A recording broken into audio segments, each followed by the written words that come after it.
ഒരുപാട് മാറ്റങ്ങൾ നമ്മള് നടത്തി വിജയിച്ച ഒരു ഫോർമുല ഇല്ലേ നടപ്പിലാക്കിയ സീക്രട്ട് ഫോർമുല.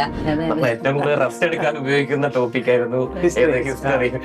വീഡിയോയുടെ അടിയിലൊക്കെ കഥ പോലെ മനോഹരമായ രോമാഞ്ചം അത് കുറെ പഠിക്കാനുള്ള ഒരു ഭാഗമാണ്. കൺഫ്യൂഷൻ വരുന്നത്. പക്ഷെ ചിലപ്പോ ഒന്നില്ലാന്ന് വരും. അപ്പൊ കുറെ പേര് അത് മൊത്തമായിട്ട് സ്കിപ്പ് ചെയ്യും. അങ്ങനെ സ്കിപ്പ് ചെയ്തവർക്ക് ആ 4 ചോദ്യം ഒറ്റയടിക്ക് വന്നപ്പോ പണി കിട്ടും. സൈലത്തിനായിരുന്നല്ലോ കഴിഞ്ഞ LDCയുടെ ഫുൾ റാങ്ക്. അപ്പൊ അതിൽ നിന്ന് വ്യത്യസ്തമായിട്ടൊന്നും മാറ്റണ്ട. പക്ഷെ നമുക്കറിയാമല്ലേ ഇനിയും വ്യത്യസ്തതകളാണ് വരാൻ പോകുന്നത് പരീക്ഷകളിലൂടെ. എപ്പോഴും ഗുരുവി പറഞ്ഞോണ്ടിരിക്കുമ്പോ ഹിസ്ബിന്റെ മുഖമായിരുന്നു ഏറ്റവും രസം. ഇത് മലയാളമാണ്. സാർ ഇപ്പൊ ഇന്ന് ഹിസ്റ്ററി സാറുണ്ട്, മാത്സിന് ഇസ്മായിൽ സാറുണ്ട്.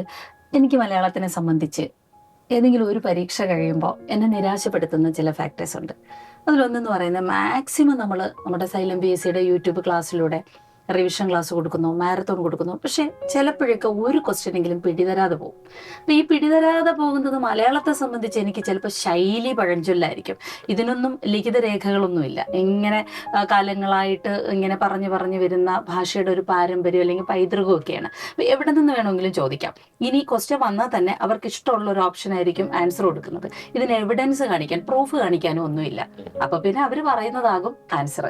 ഇത് എന്നെ പലപ്പോഴും നിരാശപ്പെടുത്തിയിട്ടുണ്ട്. പിന്നെ ഞാനും ഒക്കെ ഇങ്ങനെ ശേഖരിച്ച് കുട്ടികൾക്ക് ഇത് കൊടുക്കുകയാണ് ചെയ്യുന്നത്. ഹിസ്റ്ററിയിൽ അങ്ങനെ എന്തെങ്കിലും ഒരു പ്രോബ്ലം ഉണ്ടോ? ഹിസ്റ്ററിയുടെ പ്രോബ്ലം എന്ന് പറഞ്ഞാല് ഗുരുവി പറഞ്ഞോണ്ടിരിക്കുമ്പോ ഹിസ്ബിന്റെ മുഖമായിരുന്നു ഏറ്റവും രസം. ഇത് മലയാളമാണ്. CBSE ICC കുട്ടിയല്ലേ? ഭയങ്കര മുഖഭാവവും കാര്യങ്ങളൊക്കെ ഭയങ്കര ബസ്സിലടിച്ചോ പ്രത്യുൽപ്പന്നപരമായിട്ടുള്ള കാര്യങ്ങളൊക്കെ പറഞ്ഞിട്ടുള്ളത്. പാർശ്വവൽക്കരിക്കപ്പെട്ട ആളുകളാണല്ലോ. ആക്ച്വലി നമുക്കിപ്പോ LDC പരീക്ഷകളുടെ ഒക്കെ ഒരു പ്രത്യേകത എന്ന് പറഞ്ഞു കഴിഞ്ഞാല് ആക്ച്വലി അതൊരു യുഗം എന്നൊക്കെ പറയാൻ പറ്റും നമുക്ക്. കാരണം കേരളത്തിലെ ഏറ്റവും അധികം ഉദ്യോഗാർത്ഥികൾ എഴുതുന്ന പരീക്ഷ എന്നുള്ള രീതിയിലും LDC ഭയങ്കരമായിട്ട് ഫോക്കസ് ചെയ്യുന്ന ഒരുപാട് പേരുണ്ട്. ഇനിയിപ്പോ നമുക്ക് വരാൻ പോകുന്ന ഒരു നാളും തന്നെയാണ് LDC യുഗം എന്നൊക്കെ നമുക്ക് പറയുന്ന ഒരു കാലമാണ്. പക്ഷേ ഈ LDC പരീക്ഷകൾക്ക് പൊതുവെ GK portion, history, geography, economics, constitution, ഇതെല്ലാം ഇത് നമ്മൾ പ്രധാനമായിട്ട് കാണുന്നതെന്ന് വെച്ച് കഴിഞ്ഞാല് എല്ലാരും ഭയങ്കര പേടിയോടാ GK കാണുന്നത്. കാര്യം GKയില് ഈ സ്റ്റേറ്റ്മെന്റ് ചോദ്യങ്ങൾ ധാരാളമായിട്ട് ക്വസ്റ്റ്യൻ പേപ്പറുകളിൽ വരുന്നുണ്ട്. ഒന്ന് അങ്ങോട്ട് പോയാലും ഒന്ന് ഇങ്ങോട്ട് പോയാലും എന്തായാലും തീർന്നു. അതാണ്. അപ്പൊ ഈ സാധനത്തിനകത്ത് വെച്ചാൽ വളരെ മൈന്യൂട്ട് ആയിട്ടുള്ള കാര്യം. അതായത് ഇപ്പൊ പുതിയ LDCയുടെ ഒരു ട്രെൻഡ് എന്ന് പറഞ്ഞാല് നമ്മള് പണ്ടൊക്കെ ഒരു ടോപ്പിക്, ഇപ്പം വൈക്കം സത്യാഗ്രഹമോ അല്ലെങ്കിൽ ഇന്ത്യൻ നാഷണൽ കോൺഗ്രസോ അല്ലെങ്കിൽ ഗാന്ധിയോ ഇങ്ങനെയൊക്കെ പഠിക്കുമ്പോ ആ ഒരു ടോപ്പിക്കുമായി ബന്ധപ്പെട്ടതായിരുന്നു. ഇപ്പൊ അങ്ങനെയല്ല, മെർജ്ഡ് ആണ്. അതായത് ഇപ്പം ഒരു സ്റ്റേറ്റ്മെന്റ് ചിലപ്പോൾ INC എന്നായിരിക്കും, അടുത്തത് ചിലപ്പോൾ അടുത്തത് ഗാന്ധിയൻ കാലഘട്ടവുമായി ബന്ധപ്പെടുത്തിയതായിരിക്കും. ഇതിന് മിക്സ് ചെയ്യുന്ന ഒരു ഫോർമാറ്റ്. അതായത് ഉദ്യോഗാർത്ഥി എല്ലാത്തിലും ഒരു, അതായത് ഫോക്കസ്ഡ് ലേണിംഗ് നടത്താൻ പറ്റില്ല. എല്ലാം നന്നായിട്ട് മനസ്സിലാക്കുക, ലിങ്ക് ചെയ്യാൻ പറ്റുന്ന കാര്യങ്ങൾ ലിങ്ക് ചെയ്യുക. ഈ രീതിയിൽ പഠിച്ചാലേ LDC കിട്ടൂ എന്നുള്ള, അല്ലെങ്കിൽ അത്തരം പരീക്ഷ എഴുതാൻ പറ്റുമോ എന്നുള്ളൊരു. സാർ അതുകൊണ്ടാണ് അത് കഥകളാക്കിയിട്ട് കുറച്ചും കൂടെ ഇൻട്രസ്റ്റിംഗ് ആക്കി അല്ലെങ്കിൽ നമ്മൾ പഠിക്കുന്ന കാലത്തെ നമ്മൾ ഏറ്റവും കൂടുതൽ റെസ്റ്റ് എടുക്കാൻ ഉപയോഗിക്കുന്ന ടോപ്പിക് ആയിരുന്നു ഹിസ്റ്ററി. വീഡിയോയുടെ അടിയിലൊക്കെ കഥ പോലെ മനോഹരമായ രോമാഞ്ചം എന്താ പക്ഷേ ഇസ്മായിൽ സാറിന്റെ ക്ലാസിന്റെ ഒരു പ്രത്യേകത എന്ന് പറഞ്ഞു അതായത് ഇസ്മായിൽ സാർ ഗാന്ധിയനാണ്. ഹലോ നമസ്കാരം എല്ലാവർക്കും ആ ഒരു മൂഡിൽ വന്നിട്ട് പറയുന്നതാണ്. ഈ മാത്സ് നമുക്ക് എപ്പോഴും എല്ലാവരും കോൺസെൻട്രേറ്റ് ചെയ്യുന്നതാണ്, മാത്സ്, ഇംഗ്ലീഷ്, മലയാളം. അതില് മാത്സ് എന്ന് പറഞ്ഞാല് എനിക്ക് തോന്നുന്നു നമ്മൾ പഠിക്കുന്ന കാലത്ത് മാത്സ് പേടിയാ. പേടി. എന്താണ് ഈ മാത്സ് അപ്രോച്ച് ചെയ്യുമ്പോൾ? പേടി ഫസ്റ്റ് മാറ്റുക. ആ പേടി കൊണ്ട് വന്നാൽ പിന്നെ എന്തായാലും പേടിയില്ല, അത് മാറില്ല.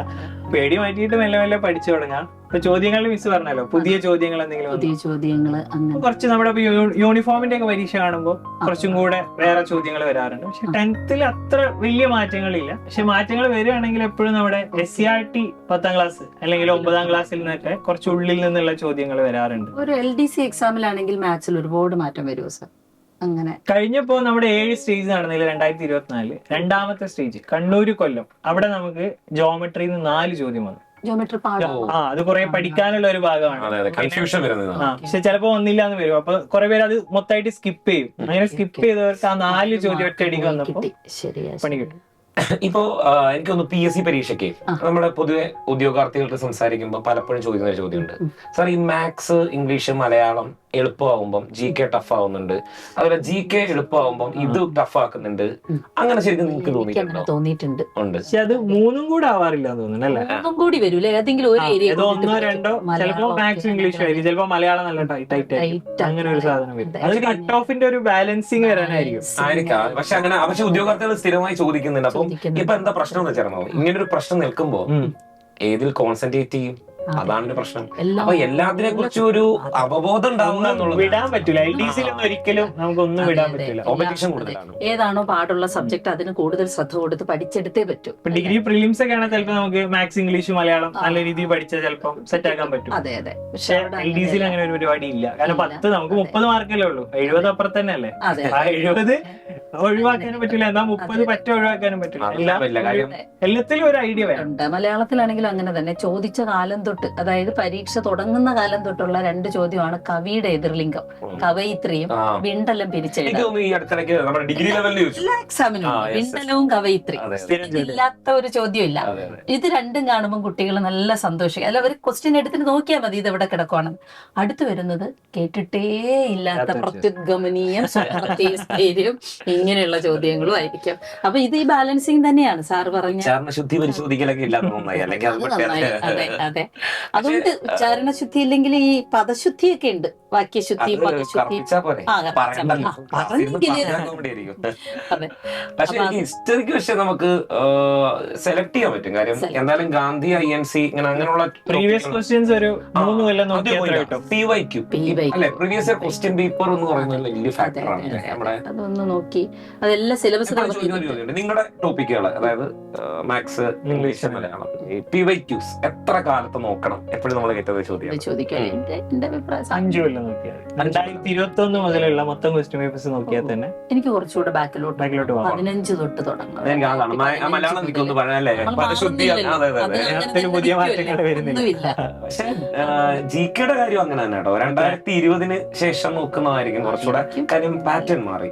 പണ്ട് നേരിട്ട് ചോദിക്കുന്നതല്ലല്ലോ, ഇപ്പൊ സ്റ്റേറ്റ്മെന്റ് എന്നുള്ളൊരു പ്രശ്നം വരുന്നുണ്ട്. ഒരു കുട്ടി പഠിക്കാൻ തുടങ്ങുമ്പോൾ ക്വസ്റ്റ്യൻ പേപ്പറത്തെ ഭാഗങ്ങൾ കണ്ടെത്തിയിട്ട് തിരിച്ച് അങ്ങോട്ട് പഠിച്ചു തുടങ്ങിയാൽ ഹിസ്റ്ററിയിലും അതുപോലെ മലയാളത്തിലും അതെങ്ങനെയായിരിക്കും നല്ലതായിരിക്കും.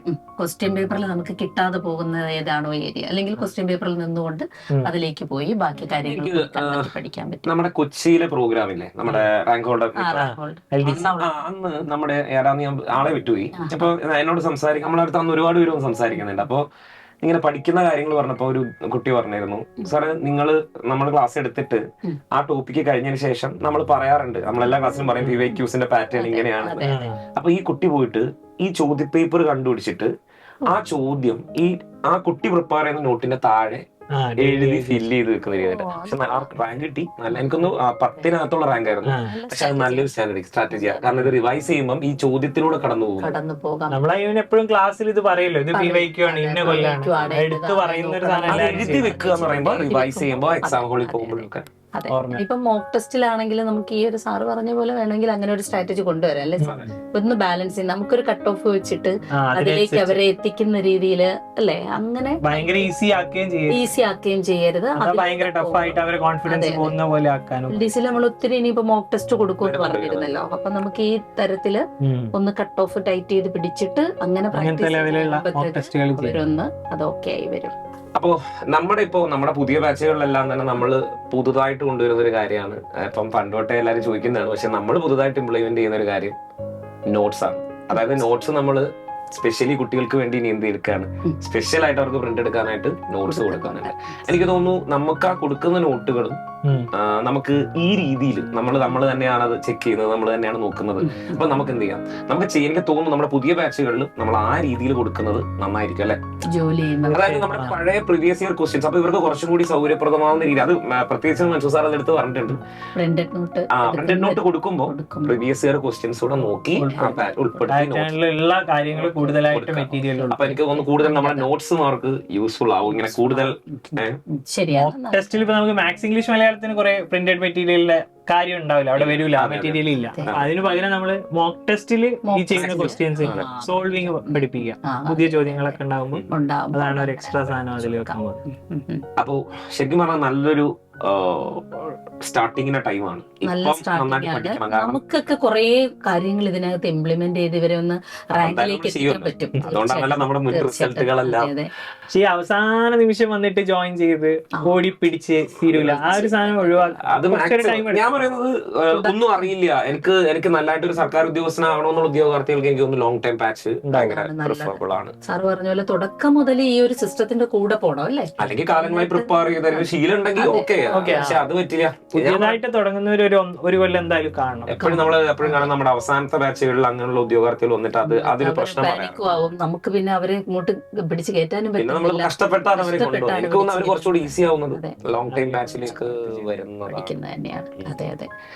അപ്പൊ എന്തായാലും നമുക്ക് ഇനി വരാൻ പോകുന്നതും ഒരു LDC 2026-27 അല്ലെ, സമയം എന്ന് പറഞ്ഞാൽ ഇതിനു വേണ്ടി പഠിക്കാനും കൊടുക്കാനും അല്ലെ ടൈം കണ്ടെത്താനും ഒക്കെ ഉള്ള സമയമാണ്. അപ്പൊ നമ്മള് ശരിക്കും വിചാരിക്കും, ഓ നിങ്ങളല്ലേ എല്ലാ റാങ്ക് മേടിച്ചത്, അതായത് സൈലത്തിനായിരുന്നല്ലോ കഴിഞ്ഞ LDCയുടെ ഫുൾ റാങ്ക്, അപ്പൊ അതിൽ നിന്ന് വ്യത്യസ്തമായിട്ടൊന്നും മാറ്റണ്ട. പക്ഷെ നമുക്കറിയാം അല്ലെ, ഇനിയും വ്യത്യസ്തതകളാണ് വരാൻ പോകുന്നത് പരീക്ഷകളിലൂടെ. എപ്പോഴും നമ്മൾ അങ്ങനെ റിന്യൂ ചെയ്യുന്നുണ്ട്. എനിക്ക് തോന്നുന്നു ഒരുപാട് മാറ്റങ്ങൾ നമ്മള് നടത്തി വിജയിച്ച ഒരു ഫോർമുല ഇല്ലേ, നടപ്പിലാക്കിയ നമ്മുടെ സീക്രട്ട് ഫോർമുല, അതെന്നെ ഒന്നും കൂടെ നടത്തിയാൽ പോരെ, കുറച്ചും കൂടെ മെറ്റീരിയൽസ് കൊടുക്കാതെ. അതെന്തായാലും ചെയ്യുന്നുണ്ട്. പുതിയ ബാച്ചിൽ അതെന്തായാലും കൂടുതൽ റാങ്ക് ഫാക്ടറി എന്ന് പറയുന്ന കാര്യം.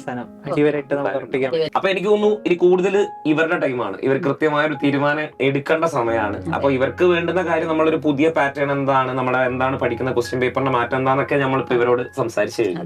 അപ്പൊ ഇനി എന്തായാലും ഇവര് നന്നായി പഠിക്കും, ഇവരെ നമ്മൾ നന്നായി പഠിപ്പിക്കും, ഇവരെ നമ്മൾ റാങ്കുകാരാക്കും. ഇനി നിങ്ങൾക്കൊക്കെ എന്താണ് ഇവരോട് പറയാനുള്ളത്? അതെ, അപ്പൊ ഈ ഇവിടെ നടന്ന ഇങ്ങനെ സീരിയസ് ആയിട്ടുള്ള ഡിസ്കഷൻ നിങ്ങൾ കേട്ടിട്ടുണ്ടാവുമല്ലോ അല്ലെ. അപ്പൊ ഈ ഒരു ഡിസ്കഷനിൽ ഈ പറഞ്ഞ കാര്യങ്ങൾ ഉൾക്കൊള്ളുക. അതായത് സൈലത്തിന്റെ ക്ലാസ് മുറിയിൽ നിങ്ങൾക്ക് എല്ലാം കിട്ടിയിരിക്കും അടുത്ത LDC എങ്ങനെ പിടിക്കണമെന്നുള്ളത്. പക്ഷെ അതോടൊപ്പം മാറ്റങ്ങൾ ഉൾക്കൊണ്ടുകൊണ്ട് എങ്ങനെ എന്തൊക്കെ സ്ട്രാറ്റജിയിലൂടെ അടുത്ത LDC എല്ലാ ജില്ലകളിലും നമുക്ക് 1ാം റാങ്ക് നേടാം എന്നുള്ള കാര്യങ്ങളാണ് ഇപ്പൊ നമ്മൾ പറഞ്ഞതും. അതുപോലെ തന്നെ ആ മാറ്റങ്ങൾ ഉൾക്കൊണ്ടുകൊണ്ട് സൈലം PSCയുടെ LDC ബാച്ചിൽ തുടക്കം മുതൽ ചേർന്ന് പഠിച്ച് നമുക്ക് ഒന്നായിട്ട് തന്നെ മുന്നോട്ട് പോകാം. നമുക്ക് മലയാളം ക്ലാസ്സുമായിട്ട് ക്ലാസ്സിൽ കാണാം. പിന്നെ നമുക്ക് ഹിസ്റ്ററി, മാത്സ്, മലയാളം എല്ലാവരെയും നമുക്ക് ക്ലാസ്സിൽ വെച്ച് കാണാം. എല്ലാവർക്കും ഓൾ ദി ബെസ്റ്റ്. അപ്പൊ നമ്മൾ തൂക്കും.